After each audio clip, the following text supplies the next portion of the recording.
إن الحمد لله نحمده ونستعينه ونستغفره ونعوذ بالله من شرور أنفسنا ومن سيئات أعمالنا من يهده الله فلا مضل له ومن يضلل فلا هادي له وأشهد أن لا إله إلا الله وأشهد أن محمدًا عبده ورسوله يا أيها الذين آمنوا اتقوا الله حق تقاته ولا تموتن إلا وأنتم مسلمون يا أيها الناس اتقوا ربكم الذي خلقكم من نفس واحدة وخلق منها زوجها وبث منهما رجالا كثيرا ونساء واتقوا الله الذي تساءلون به والأرحام إن الله كان عليكم رقيبا يا أيها الذين آمنوا اتقوا الله وقولوا قولا سديدا يصلح لكم أعمالكم ويغفر لكم ذنوبكم ومن يطع الله ورسوله فقد فاز فوزا عظيما أما بعد فإن خير الحديث كتاب الله وخير الهدي هدي محمد صلى الله عليه وسلم وشر الأمور محدثاتها وكل محدثة بدعة وكل بدعة ضلالة وكل ضلالة في النار. أعوذ بالله من الشيطان الرجيم. بسم الله الرحمن الرحيم. قاف والقرآن المجيد بل عجبوا أن جاءهم منذر منهم فقال الكافرون هذا شيء عجيب أإذا متنا وكنا ترابا ذلك رجع بعيد قد علمنا ما تنقص الأرض منهم وعندنا كتاب حفيظ بل كذبوا بالحق لما جاءهم فهم في أمر مريج أفلم ينظروا إلى السماء فوقهم كيف بنيناها وزيناها وما لها من فروج والأرض مددناها وألقينا فيها رواسي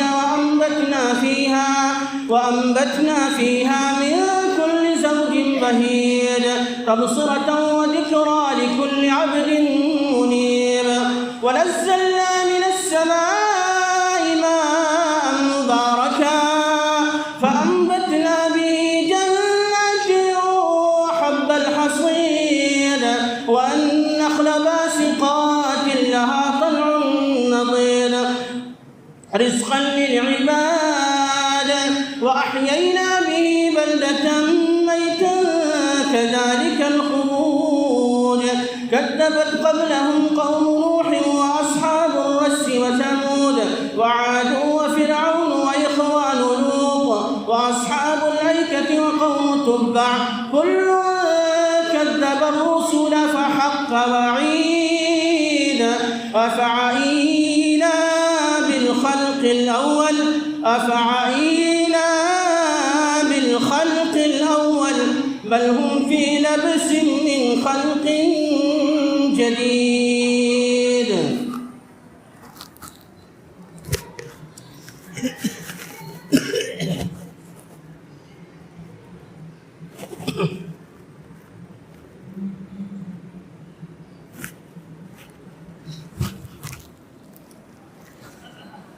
الحمد لله نحمده ونستعينه ونستغفره ونعوذ بالله من شرور أنفسنا ومن سيئات أعمالنا من يهده الله فلا مضل له ومن يضلل فلا هادي له وأشهد أن لا إله إلا الله وأشهد أن محمدًا عبده ورسوله.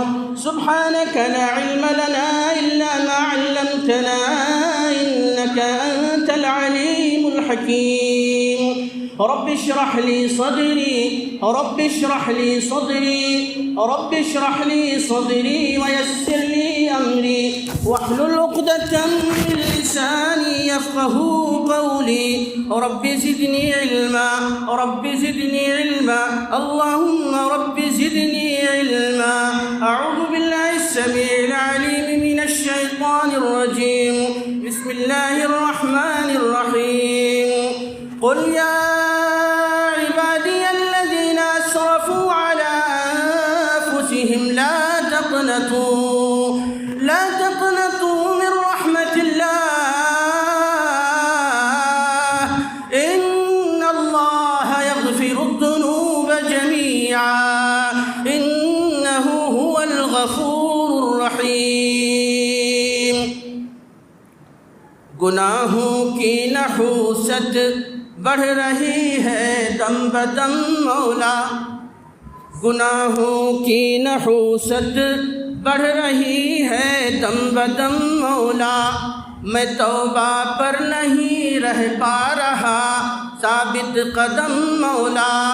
میں توبہ پر نہیں رہ پا رہا ثابت قدم مولا. کمر توڑی ہے عصیان نے دبایا نفس و شیطان نے. کمر توڑی ہے عصیان نے دبایا نفس و شیطان نے. نہ کرنا حشر میں رسوا نہ کرنا حشر میں رسوا بھرم رکھنا میرے مولا. اندھیری قبر کا احساس ہے پھر بھی نہیں جاتی. اندھیری قبر کا احساس ہے پھر بھی نہیں جاتی. گناہوں کی خدایا عادتیں فرما کرم مولا. گناہ کرتے ہوئے گر مر گیا تو کیا کروں گا میں. گناہ کرتے ہوئے گر مر گیا تو کیا کروں گا میں. بنے گا ہائے میرا کیا کرم فرما کرم مولا. تو بس رہنا سدا راضی نہیں ہے تاب ناراضی. تو بس رہنا سدا راضی تو بس رہنا سدا راضی نہیں ہے تاب ناراضی. تو ناخوش جس سے ہو برباد ہے تیری قسم مولا. الہی ہر مبلغ پے کرے اخلاص بن جائے. الہی ہر مبلغ پے کرے اخلاص بن جائے. تو کر نازل انہی پر خاص اپنا فضل اے مولا. جسے نیکی کی دعوت دوں اسے دے دے ہدایت تو. جسے نیکی کی دعوت دوں اسے دے دے ہدایت تو. زبان میں دے اثر کر دے عطا زور قلم مولا. زبان میں دے اثر کر دے عطا زور کرم مولا. کمر توڑی ہے عصیان نے دبایا نفس و شیطان نے. نہ کرنا حشر میں رسوا میرا رکھنا بھرم مولا. اللہ رب العالمین خلاق دو عالم مالک ارض و سما مالک کون و مکہ تیرے ہی لیے سبھی طرح کی حمد مدح شکر لائق اور زیبا ہے. شکر و سپاس کی جتنے بھی الفاظ جملے کلمات اور صیغے ہو سکتے ہیں اے رب علا سب تیرے ہی لیے ہے. تیرے نبیوں پیغمبر و رسولوں کے اوپر درود و سلام نازل ہو. خاص طور پر نبی امی محمد بن عبداللہ کے اوپر خصوصی درود و سلام نازل ہو. اللہم صلی علی محمد وعلی آل محمد کما صلیت علی ابراہیم وعلی آل ابراہیم انک حمید مجید. اللہم بارک علی محمد وعلی آل محمد کما بارکت علی ابراہیم وعلی آل ابراہیم انک حمید مجید. آج کے اس خطبہ جمعہ کا موضوع ہے توبہ اور استغفار. ضرورت اور حاجت اور اس سے بھی آگے فوری طور پر ہر بندے خاطی و عاصی کو توبہ کی ضرورت کیوں ہے. توبہ کہا جاتا ہے عبادت کو. توبہ کہا جاتا ہے اللہ رب العزت کی طرف توجہ دینے کو. توبہ کہا جاتا ہے دنیا کی آزمائشوں کو جھیلتے ہوئے اللہ رب العالمین کو راضی اور خوش کرنے کو. توبہ کہا جاتا ہے آپ کی اپنی اس زندگی میں آپ جس حساب سے سمجھ سکتے ہیں کہ آپ سے گناہ ہو رہے ہیں، آپ کی اپنی کالی کمائیوں سے، آپ کے اپنے کالے کرتوتوں سے، آپ کے اپنے گندے الفاظ سے، آپ کی اپنی غیر شائستہ چالوں سے، آپ کے اپنے غلط منصوبوں سے، آپ کے اپنے غلط پروپیگنڈوں سے، آپ کی زندگی جسے آپ کو خود احساس ہونا چاہیے سیاہ سے سیاہ تر بن کی جا رہی ہے، گناہوں میں ڈوبے جا رہے ہو، ایسے عالم میں اللہ رب العالمین کی بارگاہ میں سچے دل سے اللہ کا خوف اپنے دل اور سینے میں بسا کر خالص اسی کے لیے ہو کر کے رہ جانا، اسی کو شرعی اعتبار سے شریعت توبہ کا نام دیتی ہے۔ حقیقت بھی یہی ہے، ہم اللہ کے لیے ہیں، اللہ کے لیے جائیں گے، زندگی اللہ کے لیے، موت اللہ کے لیے، زندگی موت کے بیچ میں جو کچھ بھی ہے، زندگی کی سبھی حرکات و سکنات، زندگی کی سبھی نشیب و فراز، زندگی کے سبھی اعمال، زندگی میں کہے جانے والے سبھی اقوال اللہ رب العزت کی طرف کی، اللہ رب العزت کے لیے کی جانے والی سبھی اطاعتیں، سبھی عبادتیں، سبھی ریاضتیں صرف اور صرف اللہ کے لیے ہے، اللہ کو راضی کرنا ہے، اس لیے توبہ کی ضرورت ہے۔ توبہ کی ضرورت اس لیے ہے، ہم نے جو گناہ کیے، ہم جو گناہ کرتے چلے گئے، اللہ رب العالمین کی عظمت کا ادراک اور احساس ہمیں نہیں ہو پا رہا ہے، اس لیے اللہ کی بارگاہ میں توبہ کرنے کی ضرورت ہے۔ توبہ کی ضرورت اس لیے جنت میں جانے کی تڑپ، جنت میں جانے کا شوق، جنت میں پہنچنے کا اشتیاق ہر بندے مومن کو ہے، اس لیے توبہ کی ضرورت ہے۔ جہنم کے عذاب سے بچنا چاہتے ہیں، قبر کی ہولناکیوں سے اپنے آپ کو محفوظ رکھنا چاہتے ہیں، اللہ رب العالمین کی بارگاہ میں اس وقت جب سارے خلائق آدم علیہ السلام سے لے کے قیامت تک پیدا ہونے والا ہر نفس رب کائنات کے سامنے کھڑا ہوگا، بادشاہت صرف اللہ کی چلے گی، حاکمیت صرف اللہ کی چلے گی، چودراہٹ صرف اللہ کی چلے گی، ملک صرف اللہ کا چلے گا، سلطنت صرف اللہ کی چلے گی، سارے مادرزاد ننگے ہوں گے، اللہ رب العالمین کے حکم کا انتظار کر رہے ہوں گے، حساب و کتاب کا سلسلہ بھی نہیں شروع کیا جا رہا ہوگا۔ ایسے عالم میں اگر انسان ان تمام مناظر کو اپنے ذہن میں اسی وقت مستحضر کر لے تو اسے توبہ کی ضرورت ہے، ہمیں توبہ کی ضرورت ہے، اس لیے کہ نبی اکرم جناب محمد رسول اللہ صلی اللہ علیہ وسلم جو نبی امی، جو نبی کائنات، جن کے اگلے پچھلے سارے گناہوں جو معصوم عن الخطا ہیں، اپنے بارے میں نبی کائنات صلی اللہ علیہ وسلم نے کیا کہا؟ انی لا استغفر اللہ فی اليوم اکثر من 70 مرۃ وفی روایت انی لا استغفر اللہ فی اليوم 100 مرۃ۔ اے لوگو، میں اللہ رب العالمین کی بارگاہ میں عاجزی کرتے ہوئے، انکساری کرتے ہوئے اللہ سے اپنے گناہوں کی بخشش مغفرت مانگتا ہوں، توبہ کرتا ہوں، ایک دن میں 24 گھنٹے میں 70 مرتبے سے زائد بار، اور دوسری روایت کے الفاظ کی روشنی میں 100 مرتبے میں اللہ رب العالمین سے توبہ استغفار کرتا ہوں۔ یہ ہمارے نبی کریم جناب محمد رسول اللہ صلی اللہ علیہ وسلم کی قولی سنت ہوئی، آپ کی یہ فعلی سنت ہوئی۔ نبی کی سنت پہ عمل کرنا ہر بندے مومن کے ایمان کا لازمی تقاضا ہے۔ دعوے ہیں زبانی، عملی اعتبار سے کوتا ہے آپ، دعووں سے جنت نہیں ملتی ہے، دعووں سے کامیابی نہیں ملتی ہے۔ اگر دعویٰ ہوتا، یہود بھی کہا کرتے تھے ہم اللہ کے نزدیک سب سے زیادہ محبوب ہے، اللہ کی چہیتے ہیں، اللہ کے لاڈلے ہیں، اللہ کے پیارے ہیں، اتنے عزیز ہیں اللہ کی نگاہ میں کہ اللہ رب العالمین سب کو عذاب میں مبتلا کرے گا، لیکن ہم قوم یہود کو عذاب میں مبتلا نہیں کرے گا۔ اس لیے ضرورت ہے رب کی بارگاہ میں آئیے، اپنے جو آپ کے نام اعمال سیاہ ہو رہے، نیکیوں کا ایک نقطہ بھی نہیں اللہ کی طرف سے ڈالا جا رہا ہے، اپنی زندگی کے ماضی پہ غور کرو، حال پہ غور کرو، مستقبل کی پلاننگ کرو۔ اس لیے کہ علماء کہتے ہیں استغفار نام ہے، آپ نے جو کچھ کر دیا ہے، آپ سے جو کچھ ہو گیا ہے، آپ سے جو کالے کارنامے ہوئے، آپ کے جو گندے کرتوت رب کی بارگاہ میں پہنچ چکے ہیں، ان کالی کمائیوں سے رب کی بارگاہ میں توبہ کرو، عذاب نہ آئے۔ اور جو آگے پلاننگ ہو رہی ہے، استغفار کرو، توبہ کرو، آگے کے لیے توبہ کرو کہ اللہ اس بات کی توفیق دے کہ آگے کسی بھی طرح کا گناہ نہ ہونے پائے۔ آئیے جناب محمد رسول اللہ صلی اللہ علیہ وسلم کے صحابہ کی زندگیوں سے ایک دو مثالیں دے کر میں اپنے بات کو سمجھانے کی کوشش کروں۔ موقع ہے غزوہ خندق کا، خندق غزوہ احزاب بڑی جافشانی کے ساتھ لڑی، اللہ کے نبی جناب محمد رسول اللہ صلی اللہ علیہ وسلم کے صحابہ نے ایسے موقع پر خندق کی کھدائی بڑے کثرت سے جہالت میں کی ہے۔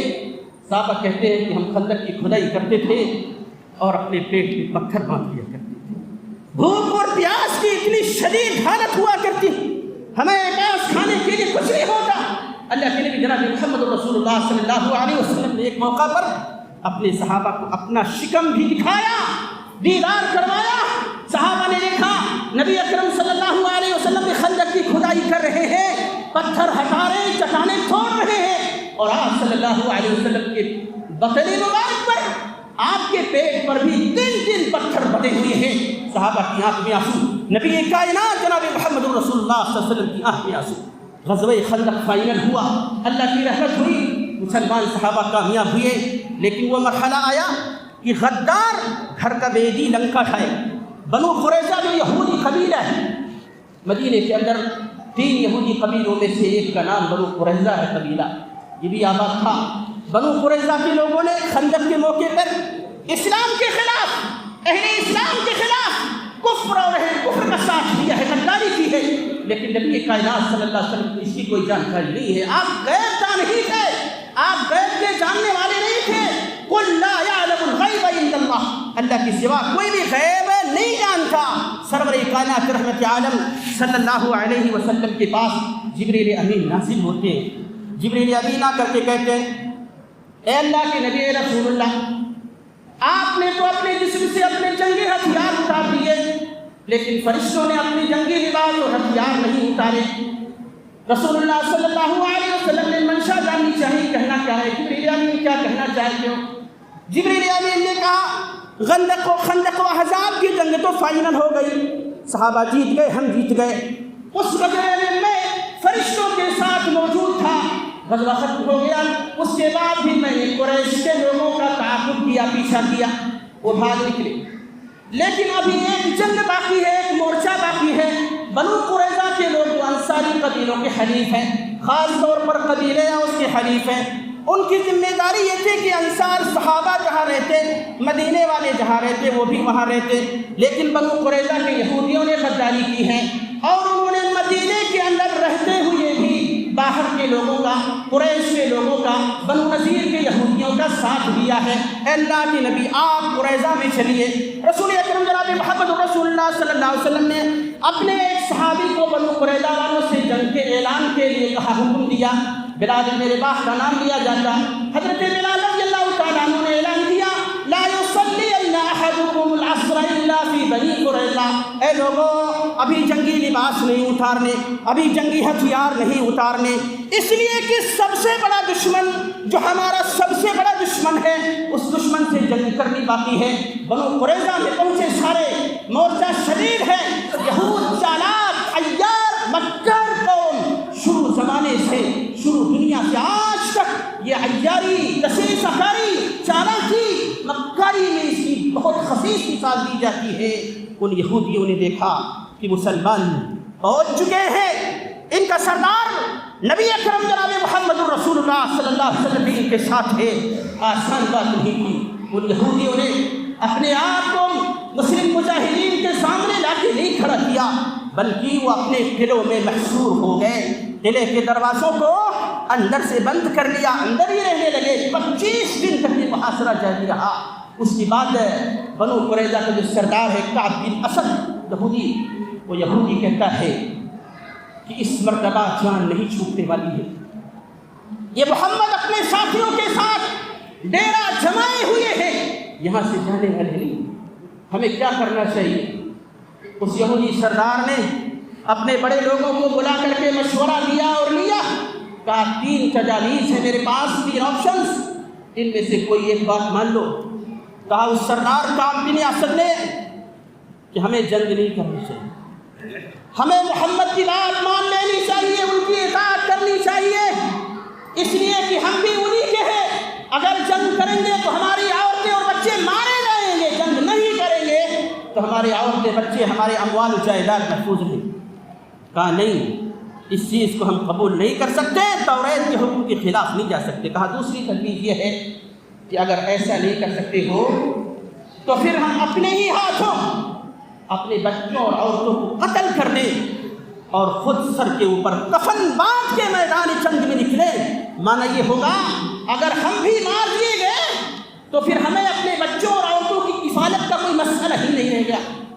کہا نہیں، یہ بھی نہیں کر سکتے، اتنی بزدلی نہیں دکھا سکتے۔ کہا تیسری رائے دیتا ہوں، وہ یہ ہے کہ اگر یہ بھی نہیں کر سکتی ہو تو ہمارے پاس ایک چال ہے۔ چال یہ ہے کہ ہفتے کے دن ہم یہود مسلمانوں کے اوپر حملہ کر دیں گے، کیونکہ انہیں اس چیز کا پتہ ہے کہ یہود ہفتے یعنی سنیچر کے دن کی تعظیم و احترام کرتے ہیں، تو وہ غفلت میں ہوں گے اور غافل حالت میں پا کر کے ہم ان کے اوپر حملہ کر دیں گے۔ کہا نہیں، یہ بھی نہیں۔ تو اس کے بعد کعب بن اسد نے جھنجھلاتے ہوئے کہا کہ مجھے یہ لگتا ہے کہ جب سے تم پیدا ہوئے ہو آج کی رات تک تم میں سے کسی کے اندر عقل باقی نہیں رہ گئی ہے۔ لوگوں نے کہا پھر تم ہی مشورہ دو۔ کیا مشورہ دیتے ہو؟ کہا مشورہ یہ دیتا ہوں کہ بنی عوف ابن عمرو کے سردار ان کو بلایا جائے، ابو لبابہ، بشیر بن عبد المنذر۔ کیوں کہی یہ بات؟ پہلے تو غداری کری، لیکن اب یاد آیا کہ ہم ان کے حلیف ہیں، جو معاملہ ان کے انصار صحابہ کے ساتھ وہی ہمارے ساتھ بھی ہوگا۔ ہمدردی نے بلایا، ان کے حق میں فیصلہ کریں گے۔ خلاصہ یہ کہ بشیر بن عبد المنذر ابو لبابہ رضی اللہ تعالیٰ عنہ کو رسول اللہ صلی اللہ علیہ وسلم نے بنو قریظہ محلے میں بھیج دیا۔ جب یہ بنو قریظہ یہود کے محلے میں پہنچے تو ان کی عورتیں آگے آئیں، انہوں نے اپنے بچوں کو آگے کیا، رونے لگے، ششیاں بھر بھر کے رونے لگے۔ ابو لبابہ کے دل میں رحم پیدا ہوا، یہ بچے ہیں، یہ عورتیں ہیں، رو رہے ہیں۔ جب رحم پیدا ہوا تو ان لوگوں نے کہا کہ اے ابو لبابہ، آپ جس طرح قبیلے بنی عمرو بن عوف، جس طرح قبیلے اوس کے سردار ہو، اسی طرح آپ کو ہم نے بھی اپنا سردار مانا۔ آپ کیا مشورہ دیتے؟ کیا ہم ان مسلمانوں کے سامنے سرنڈر ہو جائیں، ہتھیار ڈال دیں؟ کہا ہاں ہتھیار ڈال دو۔ یہاں تک تو بات ٹھیک تھی، لیکن آگے ہمدردی میں ابو لبابہ ابن عبد المنذر رضی اللہ تعالیٰ عنہ نے اپنے گردن کی طرف اپنے ہاتھوں سے اشارہ کر دیا۔ مانا یہ تھا کہ تم سارے قتل کر دیے جاؤ گے، مار دیے جاؤ گے، بچو گے نہیں۔ ابو لبابہ ابن المنذر رضی اللہ تعالیٰ عنہ نے کسی کو غلطی محسوس کیا، اور یہ غلطی کہ میں نے اشارہ دیا اللہ کے نبی جناب محمد رسول اللہ صلی اللہ علیہ وسلم کا جو راز تھا، اس راز کو میں نے فاش کر دیا، یہود مار دیے جائیں گے، مجھے یہ بات نہیں بولنی چاہیے تھی۔ اسی شرم اور ندامت کی وجہ سے اب یہ بنو قریظہ محلے کو چھوڑ دیتے، سیدھے مسجد نبوی میں پہنچتے ہیں، مسجد نبوی کے ایک ستون سے اپنے آپ کو باندھ دیتے ہیں۔ آج بھی مسجد نبوی کے اندر ستون ابو لبابہ، اسطوانۃ ابی لبابہ، اسطوانۃ التوبہ موجود ہے، جو کھمبے جو ستون بنے ہوئے ہیں مسجد نبوی کے اندر۔ اور آپ جب دیکھیں گے تو روضہ شریف سے شمال کی طرف دوسرے نمبر کا یہ ستون ہے، اور ممبر کی طرف سے چوتھے نمبر کا پورب کی طرف یہ ستون ہے۔ یہ انہی کے نام سے منسوب ہے۔ واقعہ پس منظر بیک گراؤنڈ کیا ہے؟ ابو لبابہ رضی اللہ تعالیٰ عنہ نے اپنے آپ کو لے جا کر کے مسجد نبوی کے ایک ستون سے باندھ دیا اور کہہ دیا کہ میں اسی ستون سے رسیوں میں بنا رہوں گا، مجھے کوئی کھولے گا نہیں کھونا چاہتا تھا۔ 6 دنوں تک بندھے رہے، بعض ایسے کہتے 20 دنوں تک بندھے رہے۔ کیا غلطی ہے؟ صرف ایک جملہ نکلا ہے کہ تم قتل کر دیے جاؤ گے۔ ان کے گردنوں کی طرف اپنے ہاتھ سے اشارہ کیا، سمجھا یہ غداری ہو رہی ہے، نبی کے راز کا افشا ہو رہا ہے۔ ایسے تمام 20 دنوں یا 6 دنوں کے اندر ان کی بیوی آتی تھی، جب نماز کا وقت ہوتا تھا رسی کھول دیتی تھی، نماز ادا کر لیتے تھے، پھر مانگتے۔ کھانے کی ضرورت ہوتی تھی، رسی کھول دیتی تھی، کھانا کھا چکتے تھے ابو لبابہ، پھر رسی سے اپنے آپ کو بچوا دیتے تھے، منع کر رکھا تھا۔ ایک لمحہ وہ بھی آیا، اللہ کے نبی جناب محمد رسول اللہ صلی اللہ علیہ وسلم نے اب پوچھا کہ میں نے اپنے ساتھی ابو لبابہ کو بنو قریظہ محلے میں بھیجا تھا، وہ کہاں ہے؟ لوگوں نے بتایا کہ ان سے یہ غلطی ہو گئی ہے اور انہوں نے اپنے آپ کو مسجد نبوی کے کھمبے سے باندھ کر کے رکھا ہوا ہے۔ وہ کہتے ہیں غلطی ہوئی ہے، جب تک اللہ معاف نہ کرے گا اور جب تک رسول اللہ صلی اللہ علیہ وسلم خود اپنے ہاتھوں سے میری یہ رسیاں نہیں کھولیں گے، میں کسی کو بھی کھولنے کی اجازت نہیں دیتا۔ اللہ کے نبی جناب محمد رسول اللہ صلی اللہ علیہ وسلم نے کہا اب اس معاملے میں اللہ ہی فیصلہ کرے گا۔ جب انہوں نے اس طرح سے الفاظ کہے کہ رسول اللہ ہی کھولیں گے تو رسول اللہ کو بھی فیصلہ کرنے کی مجال تب و تاب نہیں ہے۔ وہ دن بھی آیا، اللہ کے نبی جناب محمد رسول اللہ صلی اللہ علیہ وسلم زوجہ مطہرہ ام سلمہ رضی اللہ تعالیٰ عنہ کی حجرہ میں اچانک اللہ کے نبی صلی اللہ علیہ وسلم ہنسنے لگے، مسکرانے لگے۔ ام سلمہ رضی اللہ تعالیٰ عنہ کہتی ہیں ہمارے حبیب، اے میرے شوہر، آپ اچانک ہنس کیوں رہے ہیں؟ ہنسی کس بات کی؟ اللہ رب العالمین آپ کو ہمیشہ ہنستا مسکراتا چہرے کے ساتھ رکھے۔ اللہ کے نبی صلی اللہ علیہ وسلم نے فرمایا ابھی ابو لبابہ کے مسئلے میں اللہ رب العزت نے میرے اوپر وحی نازل فرمائی ہے کہ ابو لبابہ کے گناہ کو اللہ نے معاف کر دیا ہے اور ان کی رسیاں کھول دی ہیں۔ ام سلمہ رضی اللہ تعالیٰ عنہ ام المؤمنین زوجہ نبی پاک صلی اللہ علیہ وسلم ہماری خوشی کی کہتی ہیں اے اللہ کے نبی، کیا میں خود جا کر کے ابو لبابہ کو خوشخبری نہ سنا دوں؟ رسول اللہ صلی اللہ علیہ وسلم نے کہا سناؤ۔ ام سلمہ آگے بڑھتی ہے دروازے سے اور بعض روایت میں کہتے ہیں حجرے کی کھڑکیوں سے ابو لبابہ کو خوشخبری سناتی ہے، ابو لبابہ خوش ہو جاؤ، اللہ نے تمہاری توبہ قبول فرما لی ہے۔ اور اس کے بعد رسول اکرم صلی اللہ علیہ وسلم تشریف لاتے ہیں اور اپنے دستے مبارک سے ان کی رسیاں کھول دیتے ہیں۔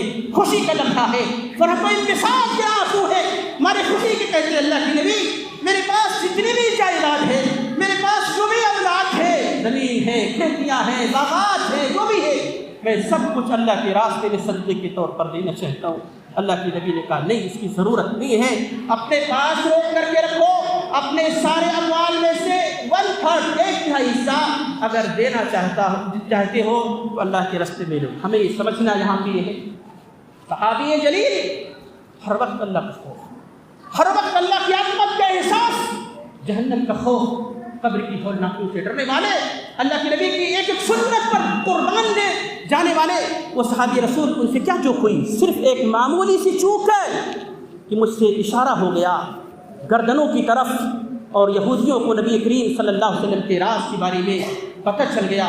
یہ معمولی غلطی، ہمیں کیا کرنا چاہیے؟ ہمارے ساتھ ایسی ایسی غلطیاں ہیں، بڑی غلطیاں ہیں، بڑے بڑے گناہ ہیں، صحابہ جن کے بارے میں کہتے ہیں اسے خدری رضی اللہ تعالیٰ اپنے زمانے کی بات کہتے ہیں، اللہ کے نبی کی رحلت فرما جانے کے بعد لوگوں تم اتنے بڑے بڑے گناہ کرتے ہو جن گناہوں کو تم بال سے بھی زیادہ کم قیمت والا ہلکا باریک معمولی تصور کرتے ہو، حالانکہ وہ گناہ بڑے ہیں، اللہ رب العالمین ان کی بڑی بڑی سزائیں دے گا۔ آئیے اللہ رب العالمین کی بارگاہ میں دعا کرتے ہیں، الہا ہم گنہگار ہیں، ہم خطا کار ہیں، معصیت میں ڈوبے ہوئے ہیں، اللہ رب العالمین ہمارے گناہوں کی بخشش اور مغفرت فرما۔ خصوصی طور پر اس وقت جو بارش رحمت کا کچھ حصہ نازل فرما چکا ہے، اے رب اپنی طرف سے رحمت کے سارے خزانے کھول دے، بارش رحمت نازل فرما۔ اللہم انزل علینا الغیث ولا تجعلنا من القانطین، اللہم انزل علینا الغیث ولا تجعلنا من القانطین، اللہم انزل علینا الغیث ولا تجعلنا من القانطین، اللہم اغثنا، اللہم اغثنا، ہاتھ اٹھا لیجیے، بار بار بتائی جاتی ہے، اللہم اغثنا، اللہم اغثنا، اللہم اغثنا، اللہم اغثنا غیثا مغیثا، اللہم اغثنا غیثا مغیثا، ہنیئا مریئا مریئا، صححا غدقا جللا مطبقا، اللہم انزل علینا الغیث غیث رحمہ، اللہم انزل علینا الغیث ولا تجعلنا من القانطین، اللہم انزل علینا الغیث، اللہم ربنا اللہم ربنا اللہم ربنا اللہم تقبل دعواتنا۔ الہ العالمین ہم گنہگار ہیں، ہم خطا کار ہیں، ہمارے گناہوں کی بخشش و مغفرت فرما، ہمیں اپنی بارگاہ میں متوجہ ہونے کی توفیق عطا فرما۔ الہ العالمین ہم نے جو تیرے پاس جا چکے ہیں ان کے گناہوں کی بخشش مغفرت فرماتے ہوئے جنت الفردوس کے بالا خانوں کا مکین بنا، جو ہم رہ گئے ہیں ان کے جانے سے عبرت اور نصیحت پکڑنے کی ہمیں توفیق عطا فرما۔ الہ اسلام اہل اسلام کی حفاظت فرما، اسلام سے منسوب سبھی چیزوں کی حفاظت فرما، آمین۔ وآخر دعوانا الحمدللہ رب العالمین۔ ان اللہ وملائکتہ یصلون علی النبی یا ایھا الذین آمنوا صلوا علیہ وسلموا تسلیما۔ اللہم صل علی محمد وعلی آل محمد کما صلیت علی ابراہیم وعلی آل ابراہیم انک حمید مجید۔ اللہم بارک علی محمد وعلی آل محمد کما بارکت علی ابراہیم وعلی آل ابراہیم انک حمید مجید۔